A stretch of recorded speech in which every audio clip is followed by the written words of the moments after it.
Okay, we're good to go.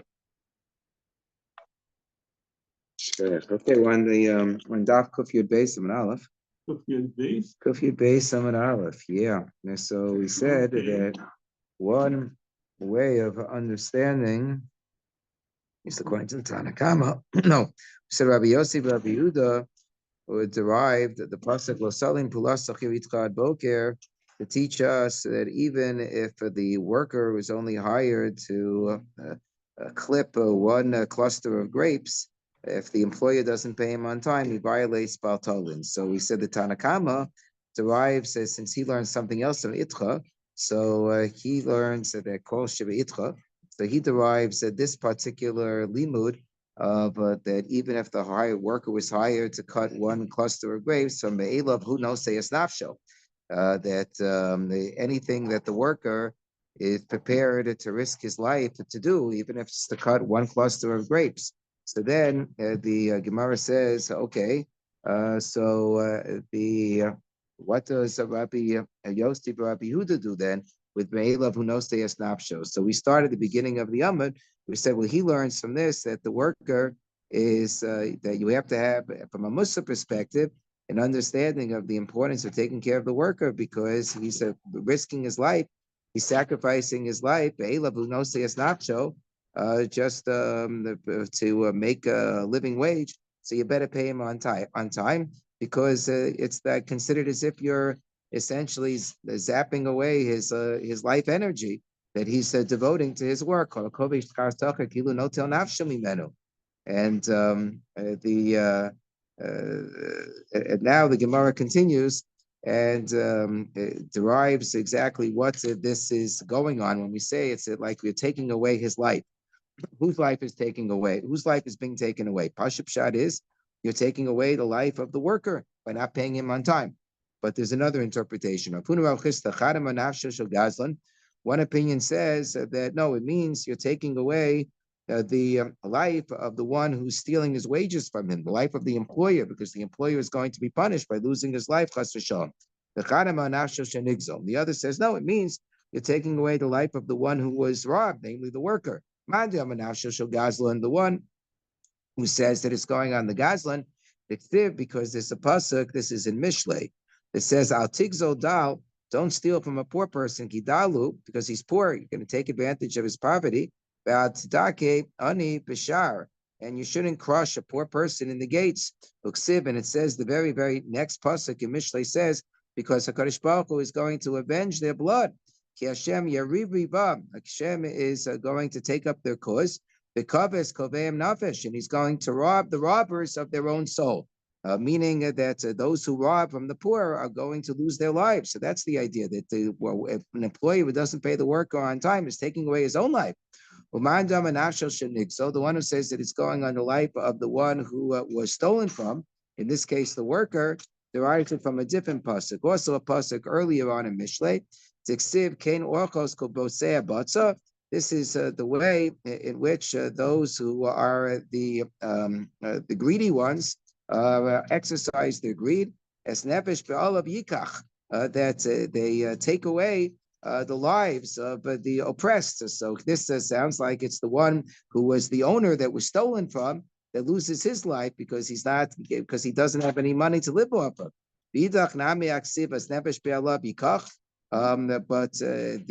So what do we do according to the first opinion?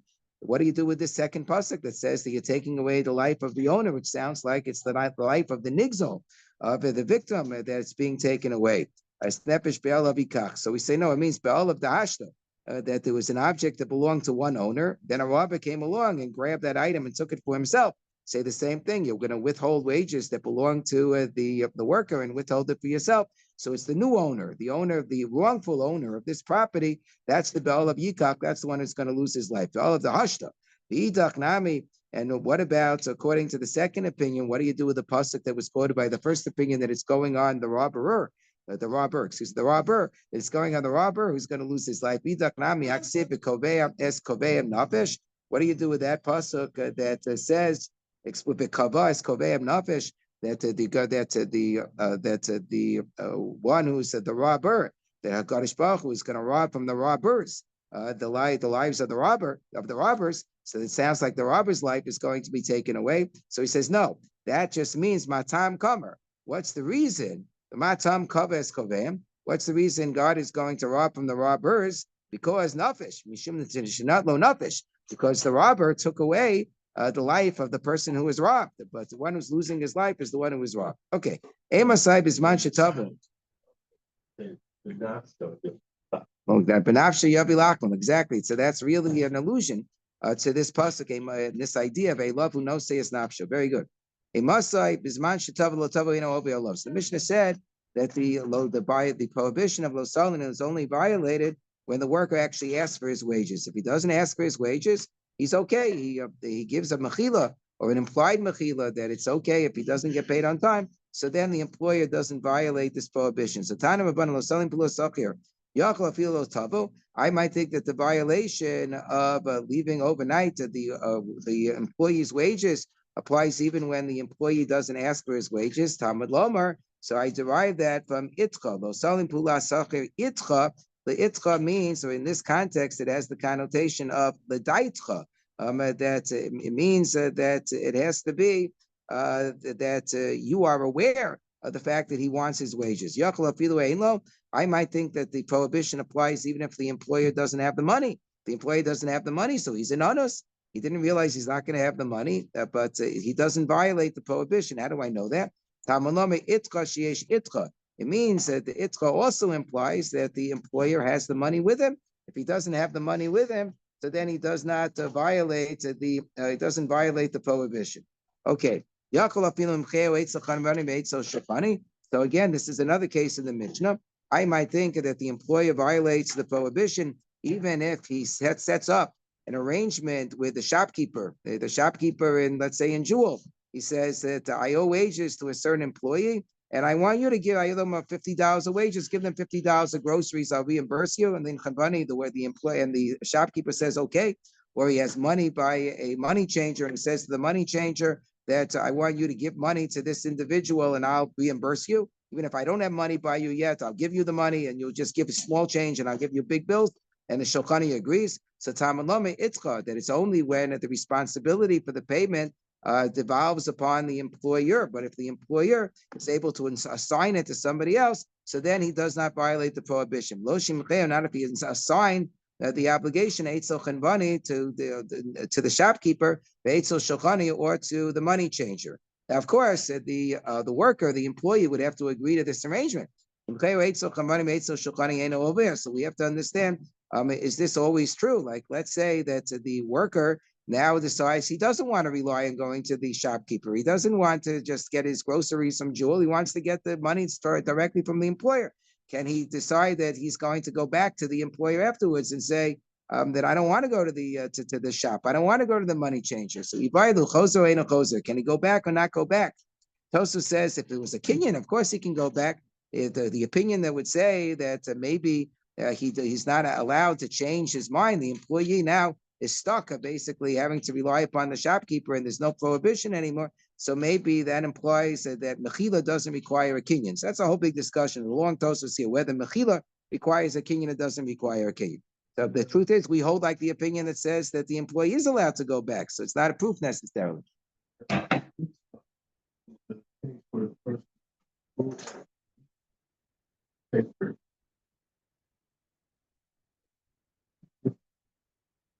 So generally, so he has an obligation to pay his employee. And he's obligated to get himself the money. But if he doesn't have the money right now, he's not considered to be in violation of the prohibition. If he can go around, the Chafetz Chaim talks about he should go around and even borrow money from people in order to be able to pay his employee. Yeah. And so the Chafetz Chaim has a long discussion about this in the Sefer Abbas Chesed. And he says, if I recall correctly, he says that if you know ahead of time when you hire somebody that you're not going to have the money to pay them, so that itself is a violation. That we're talking about a case where the employer had the money and thought he would have the money, but then he fell upon some misfortune, something happened, he had an accident, he had an injury, and as a result, he had to spend all of his resources, but he didn't know that would happen at the time that he hired the workers, something like that. But he does say you should try hard to get the money. Rav Sheshes Amar, Eno chozer. Rosh Hashanah says that the employee cannot insist on going back once he agrees that he's going to get his wages from the shopkeeper or the money changer. Then he can't change his mind. Eno chozer. I mean, if let's say the shopkeeper doesn't pay him the money, so then he can go back, but there's no violation. Rabba Amachozer. Rabba says he can go back. So I'm a Rabba. How do I know? Minami. Because it says that there's no violation right away. Yeah, there's no violation, but the employee can always change his mind. There's no violation at the outset. I'm a hada, but he's allowed to change his mind. Roshesha says no. When it says Eno over, that once this arrangement is set up where it's agreed that the employee will get his wages from the shopkeeper, etc., so then there can't be a violation anymore. That's what Rosh Hashanah says, but we pass him like Rabba. Okay. So now they ask the question of Rosh Hashanah. I don't think it's only the Shitasto, just they asked the question, it happened to be a Rosh Hashanah.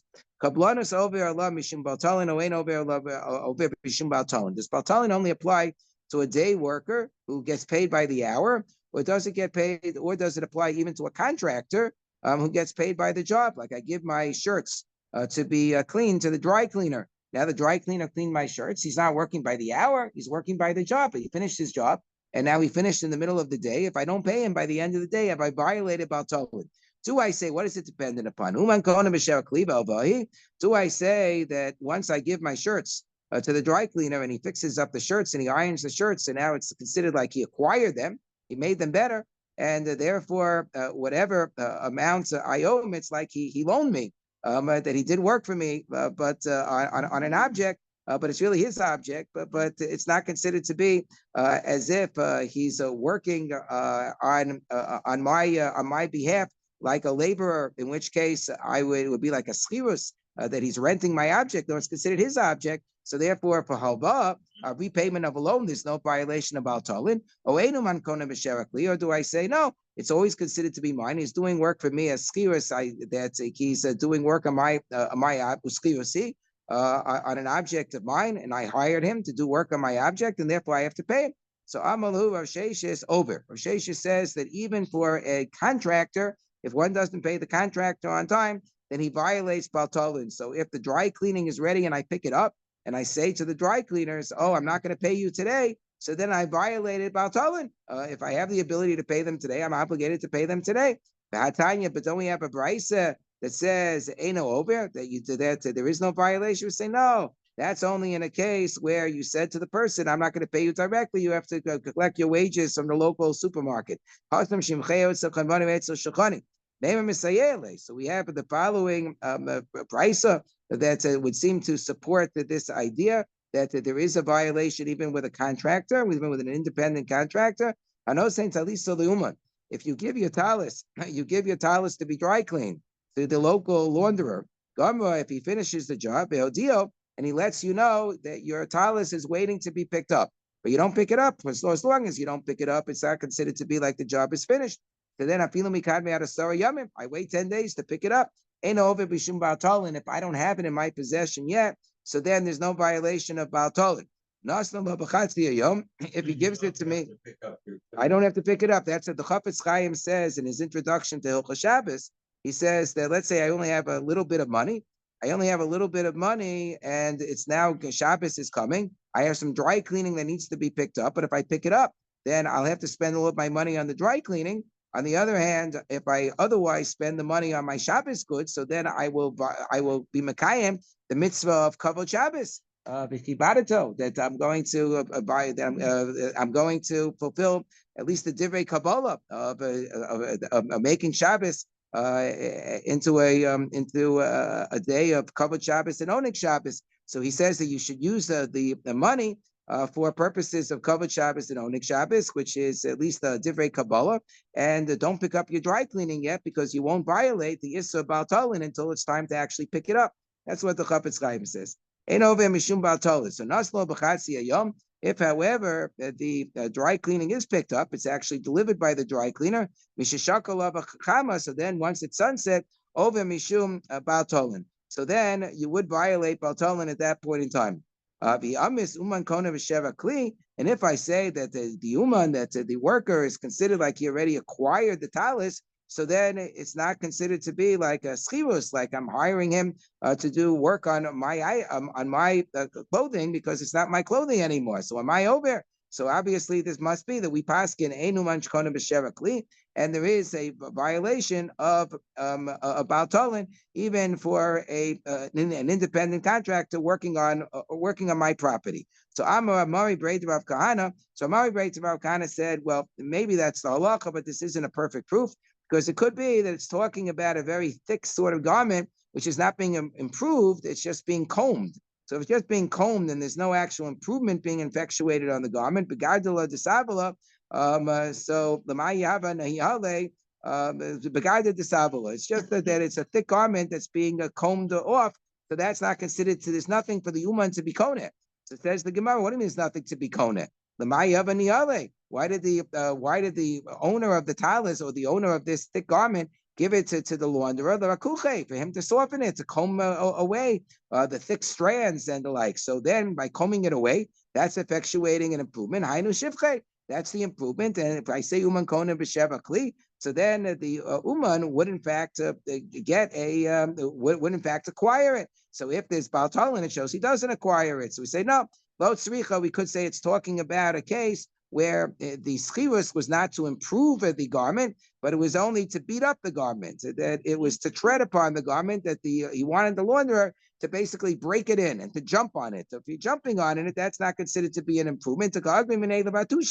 He's treading it, he's jumping on it. But the batushe bacha b'masa, that for every single jump, he's getting paid a little bit of money. You have a very, very fat launderer, and every time he jumps down, so it exerts an enormous amount of force. You're not really paying for an improvement on the garment, but just to break it in. So therefore, that wouldn't be a proof one way or another to the debate with respect to whether or not uman is kona b'sheva kli. Okay, next page.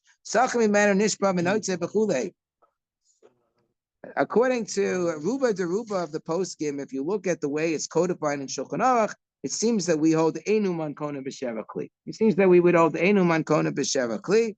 And if I give like a utensil to be fixed in a shop or something, I have a plate, I have a bowl that's a little bit chipped, a little bit fixed, and I give it into to be worked on. Now I get it back, so I wouldn't have to do tefillas kalim, because it's not considered like the uman was kona it by working on it. So, but by and large, we generally assume the enuman kona b'sheva kli, but there are some contradictory halachos regarding this, and therefore it's a whole discussion. It's a whole lumdus in the poskim. Rav Soloveitchik held that fundamentally uman kona b'sheva kli, but as a general rule, most of the time, the merchant or the contractor waives his right to acquire the item.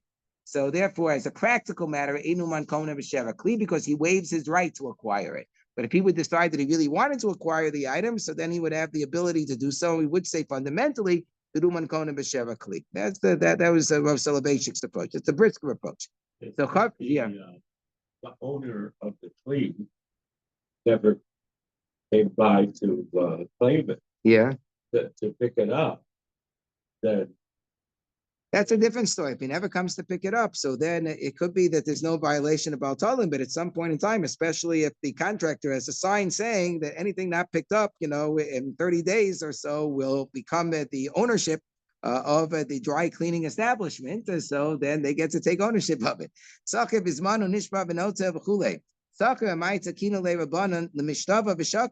So why was there a special takana? Generally speaking, the halacha is that we derive from the psukim Pashas Mishpatim, that generally speaking, the way that taking an oath works is that a person who would otherwise have to pay takes an oath to exempt himself from paying. So if it's a case where the worker gets to take an oath, essentially that he wasn't paid and be paid, like our Mishnah says, that must be a special takana d'Rabbanan. So why did the Chachamim make such a takana? So Amar Rabbi Yehuda Mashmuel halakas gedolo shanukan. So the Shmuel says that this is a halacha gedola. Halacha gedola sounds like it's a big deal. It's a halacha l'Moshe Misinai. So we say, what do you mean? Hani hilchos nenu. This isn't a halacha l'Moshe Misinai. Let's not get carried away. Hani takanas nenu. This is a takana d'Rabbanan. So let's get our terminology correct. Elam Rav Yehuda Mashmuel, rather what he really said was takanas gedola shanukan. There's a big takana, big deal takana that was made over here. Gedolos. What do you mean a big takana? Are you grading the different enactments of the Chachamim Sometimes they make an ordinance which is a big deal, and sometimes they make an ordinance which is only a little deal. Everything the Chachamim do is a big deal. Even Takanas Kedos, Ladika Ketanos. I mean, there are ordinances that don't really matter so much. Elabra of Nachman and Mashmuel. The right terminology here is Takanos Kebuo Shanukan. That they made a Takana Kebua, that they were Kovea. They established forever something which goes against the grain of what otherwise would be required from the Torah. That the Shvua de Balabayasi, this is a Shvua that normally it would be the Balabayas, the employer would take a Shvua saying, I already paid, and then he would be off the hook. The Akruv Rabban Shvua and the Chachamim dismantled, they uprooted the Shavua, the obligation of Shavua to Balabayas from the employer, the Shadua, and they placed it upon a Sakir, on the employee to say that in this particular case, you get to take the Shavua, and not only that, you get to take a Shavua and collect money, which is a very unusual thing. Mishum, why did they make such a takana? Mishum, they made such an ordinance, Mishum Kedei Chayav the Sakir, until the Sakir would not be left high and dry without collecting his wages. So this gives him the opportunity that if there's a dispute whether the employer paid him or not, so he's guaranteed, as long as he takes a shvua that he wasn't paid, that he can collect his wages. So we're going to cause loss to the employer. Maybe he really did pay the employee. We're going to cause loss to the Balabayas. According to the Torah law, Balabayas could take a shvua, he's off the hook, and now he's going to end up losing because his employees will be taking oaths left and right, and he'll be losing it, and he'll have to pay extra wages. So we say, no, the employer himself is happy with this takana. He's happy for the employees to know that if there's ever a dispute, they can take an oath and collect their wages, so that the workers will be willing to work for him because they know that they have this perk which is built in, and he assumes that by and large the employees are not going to take false oath. So we say, Sochir Gufe, what do you mean? But I can point that argument in the opposite direction. Sochir Gufe, that an employee will be happy that the Shavua will remain in the domain of the employer, that he gets to take a Shavua and be off the hook, because this way they will be more secure that they'll be hired by employers who will not be worried about having to pay wages twice. This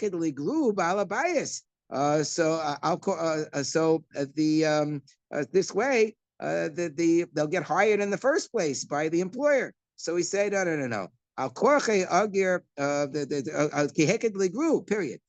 Grew so that the Balabayas, the employer, will hire them. So the Gemara answers no. The Balabayas, of course, he has to hire workers. There's never going to be a time in which workers will not be hired because people need work to be done. Balabayas al korche agir. Balabayas has no choice but to hire workers. So therefore, we don't have to make a takana for his benefit. So we say, what sakir nami bal korche itker? But a sakir also has no choice but to work for a living. So therefore, I don't have to make a takana for the benefit of a worker either. He's going to go to work anyway. Ela balabayas, rather, there's a different explanation. The explanation as to why the shavua is given to the benefit of the worker, that he just has to take a shavua to collect his wages, is for the following reason, and this is the bottom line that we hold like. Ela balabayas torod b'poalimhu. A balabayas, he's a busy guy, he's an employer, he's a rich man. He hires maybe 1,000 people in his factory, and he can't always remember every single time, did he pay this person, pay that person, and so forth. Therefore, he's happy to have a system in place where if it turns out that he forgot to pay somebody and he's not sure, he thinks he paid the person says he wasn't paid, that as long as the person takes a shvua, he'll get paid. But wait a second. So if the Balabayas is happy to rely upon the workers because he's so busy hiring so many workers and dealing with so many workers, he won't remember who he paid. So let him rely upon the work even without the worker taking a shvua. And he's to play below shvua. Let the worker just say, I wasn't paid, and he'll pay him. Why does he have to take an oath? So we say, no, that is required in order to appease, placate the Balabayas, that he shouldn't be nervous that there are workers who might be taking advantage of this system and just claiming that they weren't paid when they really were paid. So at least if they have to take an oath. So that puts some sort of a protection into the system that people generally will not take false oaths. So both the employer and employee are subject to an oath? Nope, only the employee takes an oath. The employer does not take an oath. The employer simply relies upon the oath of the worker who takes an oath that he wasn't paid, and then the employer pays him. Why don't we do it? It's not so nice to require people to take oaths. We're not a big fan of people taking oaths left and right. So why don't we just say that the payment has to be rendered in the presence of witnesses, so that if there are witnesses who say the worker was paid, good. If there are no witnesses, so we assume he wasn't paid. Why do you have to have a shvua? So we say no. To gather witnesses together every single time you want to render a payment to a worker, trikalu milsa is going to be a tremendous burden both for the employer and for the employee. Why don't we just establish that a worker doesn't start working until he gets paid up front? Bad idea, I got to tell you, bad idea. So why don't we just establish that the worker gets paid up front? And this way, we know that if he's working, he was already paid. So he says, both parties are happier that the payment be delayed until the end. Why is that? Because the employer is afraid he's going to pay, and then the employee will run away, which of course happens. And the employee is afraid he gets paid. So during the time that he's working, the money's going to fall out of his pocket. He's going to get pickpocketed. So therefore, both of them are happy that the payment be at the end. If we have a greater reliance upon the employee, why don't we rely upon the employee when there's a dispute regarding what the stipulated wages were supposed to be? So why then does the Brisa say that in such a case, we do not believe the employee, we don't allow him to collect the amount that he claims was stipulated if it was a higher amount that he claims based on taking a shvua? It says,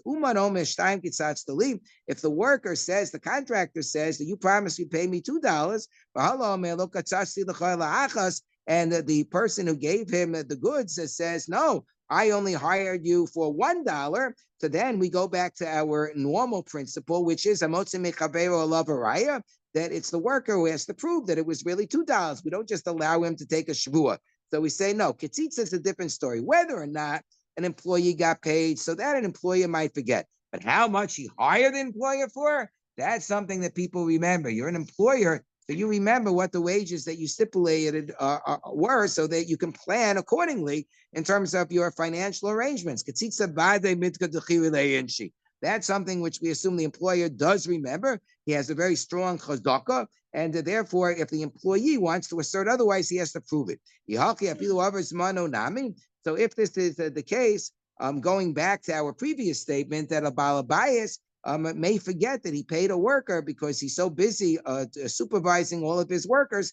So why is it that we only believe the employee to take a shavua and collect his wages at the time that his employment is over, at the time that the day is over, but we don't allow him to do it forever? We should really allow it forever. We should allow, even if he comes back a week later and says, I wasn't paid a week ago, but he should take a shavua and collect. So why then does the Mishnah say that's not true? The Mishnah says, Averzmano, this was the Mishnah that we read yesterday. If the time passes already, it's a day later, Eino Nishba B'Notel. So it has to be only that the worker finished working, let's say in the middle of the day, and then before the end of the day, he says that he wasn't paid. But if it's the next day, so then he's not allowed to he's not believed to simply take a shvu. At that point, the balabayas is believed to say that I already paid him. Why? Because there's a chazaka that by the balabayas, it's already past the deadline for a day worker to finish in the middle of the day at the end of the day, or if a day worker finished at the end of the day, then at the end of the night, whatever the deadline is. If it's past the deadline, the chazaka is that the balabayas, the employer, is not going to violate the deadline. But didn't we say the balabayas is too preoccupied with supervising his employees? We say, yeah, he's preoccupied before the deadline has passed. But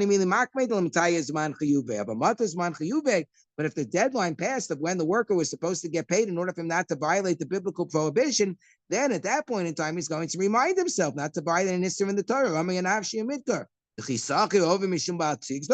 Are you then suspecting the sakir who asked for his wages a day later that he would violate Baal Tigdo by taking money from the balabayas that doesn't belong to him? We say no. The point is that the employer has two chazakos on his side. The employee has only one chazaka on his side that he wouldn't want to violate those six. But the balabayas at this point in time, past the point of the deadline of when he was supposed to pay the work, he has two chazakos on his side. What are the two chazakos? Chazaka number one, then Balabayas over Mishum Baltolin. That Balabayas would not violate the prohibition of Baltolin. The Chada because it's past the deadline. And the second chazaka is the Ein Saker Mas Shesfaro, that a saker, if he does not wait until past the deadline to get paid, he's going to approach the Balabayas, and if he wasn't paid, he'll take a Shavua before the deadline has hit. So therefore, it's already suspicious that he waited another day. And the only chazaka at this point on the side of the saker is that he wouldn't be a thief. So that's only one chazaka. So the Balabayas wins out if it's the next day. We'll just get to the Mishnah. The Mishnah said that if there were witnesses that the employee had asked for his wages, so then he is allowed to be nishba b'notel even the next day, because there were witnesses that saw that the employee asked for his wages and the employee didn't pay him. So what do you mean witnesses? What do I mean witnesses? He's asking for his wages right now. Come on. So I'm Ravasi, no. It means there were witnesses that saw that the employee yesterday, when he finished his job, that he asked for his wages on time. Maybe the employer paid him afterwards. So I'm Abaye, no. The witnesses saw that the employee was shepherding the employer the entire day until the end of the time that the employer would actually violate Baltolin, and he kept on asking, and they didn't pay him. Shetava calls mano. So the Gemara asks, Uliolam, does that mean that in such a case that the employee is believed forever? If he comes back 2 years later and says, I wasn't paid, he can still make a shvua and collect his wages without further proof of Liolam? So Amar Chama Baruch, but not Liolam. We give him an extra day.